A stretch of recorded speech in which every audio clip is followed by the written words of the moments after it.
പാർത്ഥജി, ഈ ശബരിമല സ്വർണ്ണക്കൊള്ളയുമായി ബന്ധപ്പെട്ട വാർത്തകൾ പുറത്തു വരാൻ തുടങ്ങിയിട്ട് മാസങ്ങളായി. നിരവധി ആളുകൾ അറസ്റ്റിലായി. CPM-ന്റെ ഉന്നത നേതാക്കന്മാർ അടക്കമുള്ള, അതായത് മുൻ MLA, ദേവസ്വം ബോർഡ് പ്രസിഡന്റുമായ പത്മകുമാർ അടക്കമുള്ളവർ അറസ്റ്റിലായി. അവർ ഇപ്പോഴും ജയിലിനുള്ളിൽ കഴിയുകയാണ്. ഇതിനിടയ്ക്കാണ് ഒരു തദ്ദേശ സ്വയംഭരണ സ്ഥാപനങ്ങളിലേക്കുള്ള തെരഞ്ഞെടുപ്പ് വരുന്നത്.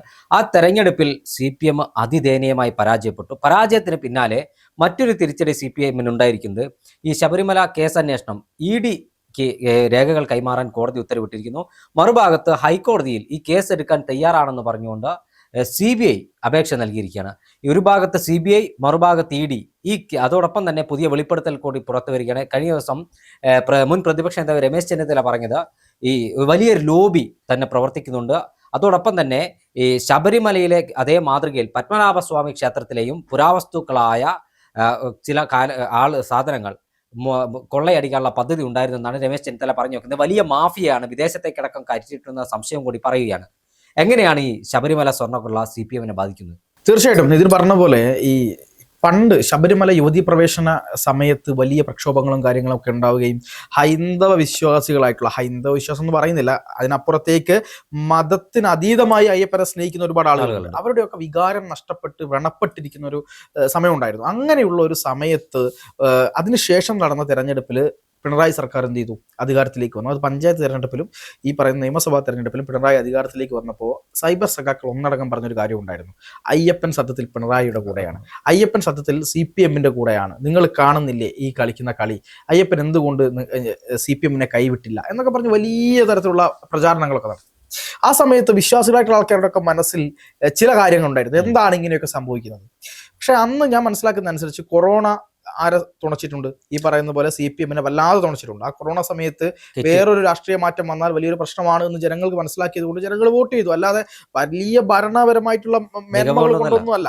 പക്ഷെ അതിനുശേഷം ഈ തെരഞ്ഞെടുപ്പിലേക്ക് അടുത്തെത്തിക്കുമ്പോൾ നോക്കൂ, അന്ന് ഉണ്ടായിട്ടുള്ള അതേ വിഷയം ആ ശബരിമല തന്നെ ഇന്ന് വീണ്ടും എത്തുകയാണ്. അതാണ് അയ്യപ്പന്റെ കളി. ഞാൻ അതാണ് വിശ്വസിക്കുന്നത്, അതാണ് അയ്യപ്പന്റെ കളി. കാരണം അതേ വിഷയത്തിൽ ഊന്നിക്കൊണ്ട് ഒരു വലിയ പാട്ട്, എന്താണ്, പോറ്റിയെ കയറ്റിയെ സ്വർണം ചെമ്പായി മാറ്റി എന്ന് പറഞ്ഞുകൊണ്ട് UDF-ഉം BJP-യും മറ്റിതര രാഷ്ട്രീയ കക്ഷികളും ഒക്കെ ഈ എന്താണ് ഗ്രാമാന്തരങ്ങളിൽ കയറിയപ്പോൾ പൊള്ളി ചെയ്ത് CPM-നാണ്. പണ്ട് ഉമ്മൻചാണ്ടിക്കെതിരെ സോളാർ കേസിന്റെ പുറത്ത് ഇവർ പാരഡി പാട്ടുണ്ടാക്കിയപ്പോൾ, ഇല്ലാത്ത കാര്യങ്ങൾ വന്ന് പ്രചരിപ്പിച്ചപ്പോൾ അന്ന് പോലും കിട്ടാത്തൊരു തിരിച്ചടിയുണ്ട്. അത് ചരിത്രത്തിൽ CPM അങ്ങോട്ട് മാത്രം കൊടുത്തു ശീലിച്ചൊരു തിരിച്ചടി ഇന്ന് സകലമാന ആളുകൾ ഒരുമിച്ച് നിന്ന് CPM-നെതിരെ കളിക്കുന്ന ഒരു കളിയാണ് നമ്മൾ കാണുന്നത്. അതിൽ ആ അടിയിൽ അവർ വീണുപോയി എന്നുള്ളതാണ് സത്യത്തിൽ. ആ ഒരു അടി അടിച്ചത് അയ്യപ്പനാണ് എന്നാണ് ഞാൻ മനസ്സിലാക്കുന്നത്. വീഴ്ചയിൽ നിന്ന് ഉയർത്തെഴുന്നേക്കാൻ പെട്ടെന്ന് കഴിയുന്ന എനിക്ക് തോന്നുന്നില്ല. ഇല്ല, കഴിയില്ല. കാര്യം അടി വളരെ സ്ട്രോങ് ആണ്. കാരണം അടിത്തട്ട് വരെ ഇളകിയിരിക്കുന്ന അടിയാണ്. ഇപ്പം ഗോവിന്ദൻ മാഷിന്റെ താത്വികാചാര്യ സംബന്ധമായ ഭാഷയിലൊക്കെ പറയും, എന്ത്, നമ്മൾ താത്വികമായ അവലോകനമാണ് നടത്തുന്നത്, പരമനിഷ്ഠ അകൽച്ചയിലായിരുന്നെങ്കിലും എന്താണ് അവർ തമ്മിൽ സജീവമായിരുന്നു പറയും. പക്ഷെ യഥാർത്ഥത്തിൽ CPM-ന്റെ പാർട്ടി കോട്ടകൾ എടുത്ത് പരിശോധിച്ചാൽ നമ്മൾ ഞെട്ടിപ്പോകും. പ്രത്യേകിച്ച് കോഴിക്കോട് ജില്ലയും കണ്ണൂർ ജില്ലയും കാസർഗോഡ് ജില്ലയും പാലക്കാട് ജില്ലയും ഒക്കെ എടുത്ത് പരിശോധിക്കും, കൊല്ലവും ആലപ്പുഴയും എടുത്ത് പരിശോധിക്കും. ഇവിടെയൊക്കെ എന്താ സംഭവിച്ചത്?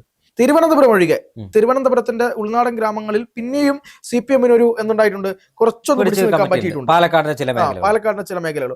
ബാക്കിയുള്ള സ്ഥലങ്ങളിലൊക്കെ തന്നെ CPM-ന്റെ അടിത്തട്ട് വോട്ടുകൾ കംപ്ലീറ്റ് ആയിട്ട് ഒലിച്ചു പോയിട്ടുണ്ട്.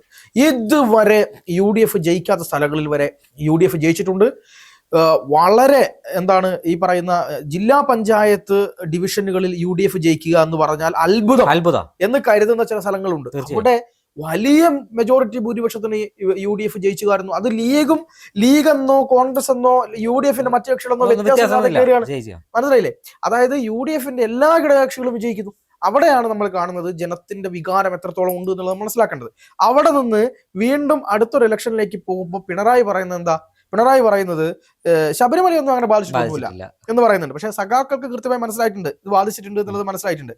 രണ്ടാമത്തത്, വെള്ളാപ്പള്ളി നടേശനെ പോലുള്ളൊരു കൊടും വിഷം ഇയാൾ സത്യത്തില് ഈ CPM-ന് വേണ്ടിയിട്ട് മുസ്ലിങ്ങളെയും ഹിന്ദുക്കളെയും തമ്മിലടിപ്പിച്ച് അവർക്ക് എന്താണ്, ഈ മുസ്ലിങ്ങൾക്ക് ഒരു വൈകാരികത ഉണ്ടാവണം, എപ്പോഴും തങ്ങൾക്കെതിരെയാണ് ഈ പറയുന്ന കാര്യം വെള്ളാപ്പള്ളി പറയുന്നത് എന്നുള്ള ഒരു വൈകാരികത ഇവർക്ക് മേൽ വന്നിട്ട് ലീഗ് എന്തെങ്കിലും കയറി കൊളുത്തണം എന്നൊരു ഉദ്ദേശത്തോടു കൂടിയാണ് ആര് കളിക്കുന്നത്?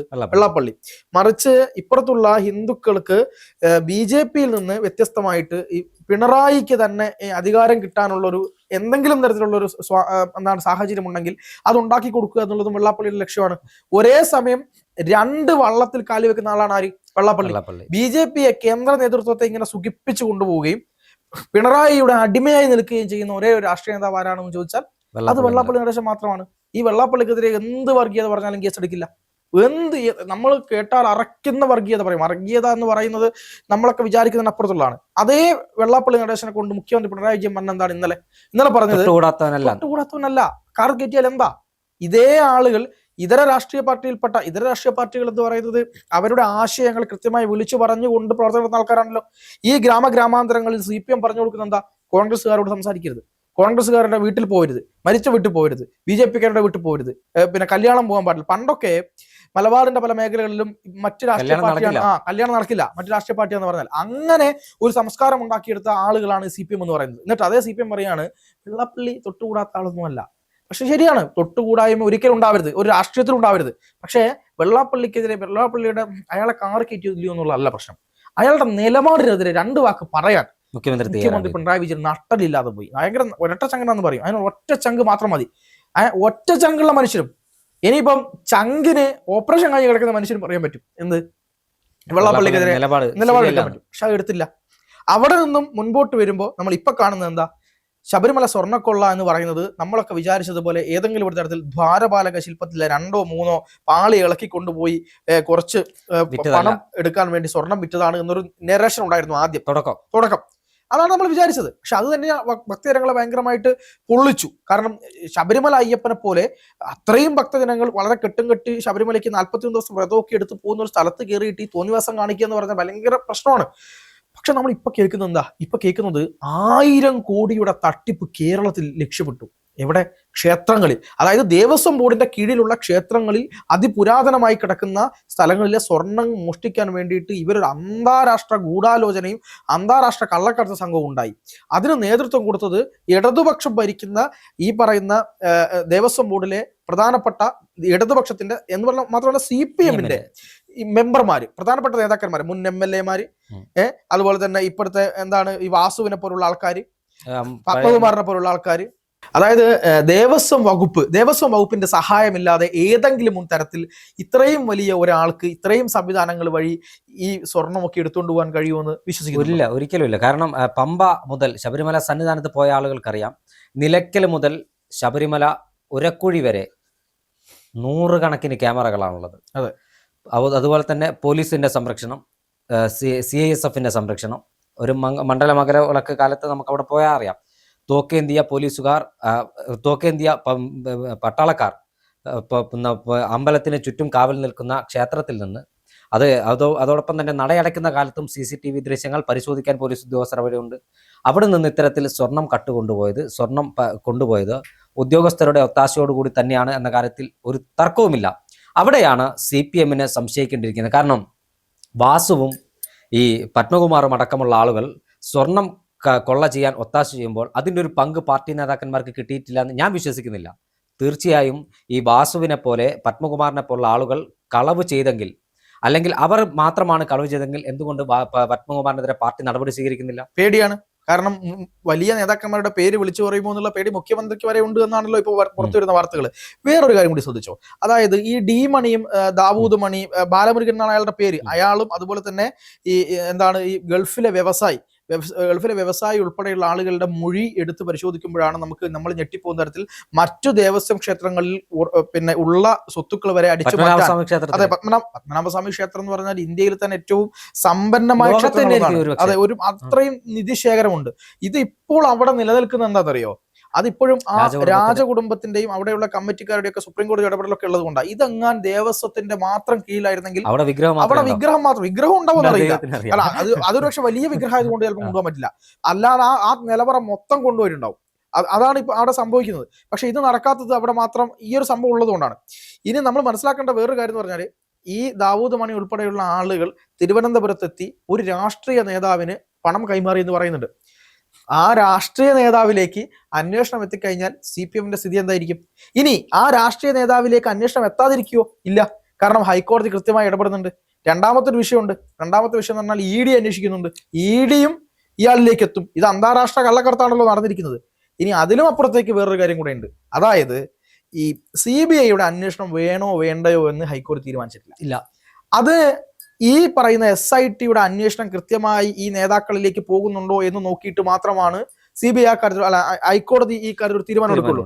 CBI പറഞ്ഞിട്ടുണ്ട് ഞങ്ങൾ ഏറ്റെടുക്കാൻ തയ്യാറാണ്, ഹൈക്കോടതി പറഞ്ഞു കഴിഞ്ഞാൽ ഞങ്ങൾ ഏറ്റെടുക്കാൻ തയ്യാറാണ് എന്ന് പറഞ്ഞു കഴിഞ്ഞിട്ടുണ്ട്. അങ്ങനെ CBI അന്വേഷണം വരികയാണെങ്കിൽ വലിയ തരത്തിലുള്ള ആളുകൾ കുടുങ്ങുമെന്നുള്ള കാര്യത്തിൽ യാതൊരു സംശയവുമില്ല. ഇപ്പൊ മുരാരി ബാബു എന്ന് പറയുന്ന ഇടത് യൂണിയനിൽപ്പെട്ട ഒരാളെ ഏറ്റുമാനൂർ ക്ഷേത്രത്തിലെ കൊള്ള നടത്തിയിട്ട് ശീലമുള്ള പരിചയസമ്പന്നനായ വ്യക്തിയെ അവിടെ നിന്ന് ഈ എന്താണ് പിന്നെ ശിക്ഷിക്കാതെ അല്ലെങ്കിൽ പോലീസിന് വിട്ടുകൊടുക്കാതെ എടുത്ത് സുരക്ഷിതമായിട്ട് ശബരിമലയിലേക്ക് മാറ്റിക്കൊടുത്ത ദേവസ്വം മന്ത്രിയുടെ പേര് K. രാധാകൃഷ്ണൻ എന്നാണ്. വലിയ രീതിയിൽ നമ്മൾ പറയും K. രാധാകൃഷ്ണൻ അഴിമതിക്കാരനല്ലാതെ പറയും, ശരിയായിരിക്കാം. പക്ഷെ രാധാകൃഷ്ണനാണ് മാറ്റിയത് ഞാൻ പറയുന്നില്ല. പക്ഷെ ഉത്തരവാദിത്തം രാധാകൃഷ്ണനാണ്. രാധാകൃഷ്ണൻ മന്ത്രിയായ സമയത്താണ് ഇത് മാറ്റിയത്. മാത്രവുമല്ല ശബരിമലയിൽ പോയിട്ട് ഈ വെള്ളമൊന്നും ഞാൻ കുടിക്കാറില്ല എന്ന് പറഞ്ഞ ആളാണ് രാധാകൃഷ്ണൻ. ഇങ്ങനെ വിശ്വാസമില്ലാത്ത ആളുകളെ അമ്പലങ്ങളിൽ കയറ്റി ഇരുത്തുമുണ്ടാകുന്ന പ്രശ്നം എന്താ? പ്രശ്നം എന്ന് പറയുന്നത് അമ്പലത്തിലെ അയ്യപ്പന്റെ വിഗ്രഹം എന്നല്ല എല്ലാ വിഗ്രഹങ്ങളും ഇവർ അടിച്ചുകൊണ്ട് പോകും. കോൺഗ്രസിന്റെ ഭരണകാലവും മറ്റ് ഇതര രാഷ്ട്രീയ പാർട്ടികളുടെ ഭരണം ഒക്കെ ഇന്ത്യയിൽ നടന്നിട്ടുണ്ട്. പക്ഷെ ക്ഷേത്രത്തിന്റെ അകത്ത് കയറി വിഗ്രഹം അടിച്ചുകൊണ്ട് പോകുന്ന സ്ഥിതി എന്ന് പറഞ്ഞാൽ കേരളത്തിലെ കമ്മ്യൂണിസ്റ്റ് ഭരണഘടന, അതായത് ഇവർക്ക് വിശ്വാസം ഇല്ലാത്തത് കൊണ്ട് തന്നെ ഇവരെന്തും ചെയ്യും. അതാണ് ഇതിന്റെ പ്രശ്നം. ഇവരെന്തും ചെയ്യും. ഇവർ ഏത് സാധനവും എടുത്ത് വിറ്റ് മറച്ച് വിറ്റ് പണം ഉണ്ടാക്കാനുള്ള ധാരണ ഇവർ പോകും. അതിനാര് സപ്പോർട്ട് ചെയ്യും? ഈ പറയുന്ന പോലെ CPM അതിന് സപ്പോർട്ട് ചെയ്യും എന്നുള്ളതാണ്. ഈ പറയുന്ന വലിയ നേതാവുണ്ടല്ലോ, ആ വലിയ നേതാവിലേക്ക് അന്വേഷണം എത്തുമ്പോൾ CPM ഒരു തരത്തിന് മറുപടി പോലും പറയാൻ കഴിയില്ല എന്നുള്ളതാണ് യഥാർത്ഥം. എന്തായാലും അയ്യപ്പൻ നല്ല പണി പണിഞ്ഞുകൊണ്ടിരിക്കുന്നുണ്ട്. ഇതോടുകൂടി CPMന് തിരിച്ചു വരാൻ പറ്റാത്ത രീതിയിലേക്കുള്ള അടിയാണ് ശിരസിലും നട്ടലിലും കിട്ടിയിരിക്കുന്ന കാര്യത്തിൽ യാതൊരു സംശയം. തീർച്ചയായും കലിയുഗവരതനായ അയ്യപ്പനോട് കളിച്ച ആളുകളൊന്നും രക്ഷപ്പെട്ടിട്ടില്ല എന്ന് പഴയ ഗുരുസ്വാമിമാരും അതോടൊപ്പം തന്നെ ശബരിമല കേന്ദ്രീകരിച്ച് പ്രവർത്തിക്കുന്ന ആളുകൾ, ശബരിമല അയ്യപ്പനിൽ വിശ്വാസമുള്ള പലരും പറഞ്ഞ് ഞാൻ നേരിട്ട് കേട്ടിട്ടുണ്ട്. ശബരിമല അയ്യപ്പനെ തൊട്ട ആളുകളൊന്നും രക്ഷപ്പെട്ടിട്ടില്ല. ഞാൻ ഓർക്കുന്ന ഒരു കാര്യം കൂടി പറയാൻ അവസാനിപ്പിക്കാൻ, 2018 സുപ്രീം കോടതി വിധിയുടെ പശ്ചാത്തലത്തിൽ 2 സ്ത്രീകളെ, അതായത് പിന്നാമ്പുറത്തു കൂടി ആനയിച്ച് അവിടെ കൊണ്ടുവന്ന് അവർ 18-ാം പടി ചവിട്ടിയിട്ടില്ലെങ്കിൽ അവരെ പിന്നാമ്പുറത്തു കൂടി എത്തിച്ച് കൊണ്ടുവന്നപ്പോൾ അവിടെ 30-40 വർഷം ശബരിമലയ്ക്ക് പോയ അല്ലെങ്കിൽ വർഷങ്ങളോളം അവിടെ ഡ്യൂട്ടി എടുത്ത ചില ആളുകൾ കരഞ്ഞുകൊണ്ട് എന്നോട് നേരിട്ട് പറഞ്ഞൊരു കാര്യമുണ്ട്. ശബരിമല അയ്യപ്പനോട് കളിച്ച ഒരാൾ പോലും രക്ഷപ്പെട്ടിട്ടില്ല, വെള്ളമിറങ്ങാതെ അങ്ങനെ തന്നെ ആ വാക്ക ഉപയോഗിച്ച് വെള്ളമിറങ്ങാതെ ചത്ത ചരിത്രം മാത്രമേ ഉള്ളൂ. എന്തായാലും ശബരിമല അയ്യപ്പന്റെ സുപ്രീം കോടതി വിധിയുടെ മറപിടിച്ചാണെങ്കിൽ പോലും ശബരിമല അയ്യപ്പന്റെ ആ പുണ്യ പൂങ്കാവനത്തിൽ 2 സ്ത്രീകളെ കയറ്റി ലോകത്തെമ്പാടുമുള്ള അയ്യപ്പ വിശ്വാസികളുടെ മനസ്സിനേൽപ്പിച്ച മുറിവിന് ആ പാപക്കറയിൽ നിന്ന് ഭരണകൂടത്തിന് കൈയൊഴിയാൻ കഴിയില്ല എന്ന് തന്നെയാണ് അയ്യപ്പ ഭക്തർ ഇപ്പോഴും ആണയിട്ട് പറയുന്നത്. അതിന്റെ പ്രതിഫലമാണ് ഈ പാട്ടിലൂടെ കേരളം നൽകിയത്. ഈ പാട്ടിലൂടെ കേരളത്തിലെ കോൺഗ്രസിനും BJPക്കും, കോൺഗ്രസിന് മാത്രമല്ല BJPക്കും വോട്ട് ലഭിച്ചിട്ടുണ്ട്. വോട്ട് ചെയ്തത് BJPയുടെ കോൺഗ്രസിന്റെ പ്രവർത്തകന്മാർ മാത്രമല്ല, വോട്ട് ചെയ്തത് CPMന്റെ അരിവാൾ ചുറ്റിയ നക്ഷത്രത്തിലും CPIയുടെ അരിവാൾ നെൽക്കതിരിലും വോട്ട് ചെയ്തിരുന്ന ഇടതുപക്ഷത്തിന് മാത്രം വോട്ട് ചെയ്തിരുന്ന ആളുകൾ പോലും, വിശ്വാസികളായ ആളുകൾ പോലും ഇത്തവണ ഇടതുപക്ഷത്തിന് വോട്ട് ചെയ്തിട്ടുണ്ട്. അതിന്റെ പരിണിത ഫലമാണ് ഇപ്പോൾ ഏറ്റ ഈ പരാജയം. ഇനി നിയമസഭാ തെരഞ്ഞെടുപ്പ് വരാനിരിക്കുകയാണ്. പാർത്ഥൻജി പറഞ്ഞതുപോലെ തന്നെ ആ വമ്പൻ സ്രാവിലേക്ക് അന്വേഷണം എത്തിക്കഴിഞ്ഞാൽ ഒരുപക്ഷെ നിയമസഭാ തെരഞ്ഞെടുപ്പിന്റെ അറസ്റ്റ് ഉണ്ടാകും. ആ അറസ്റ്റിൽ CPM വിയർക്കുമെന്ന കാര്യത്തിലും തർക്കമില്ല. തീർച്ചയായിട്ടും.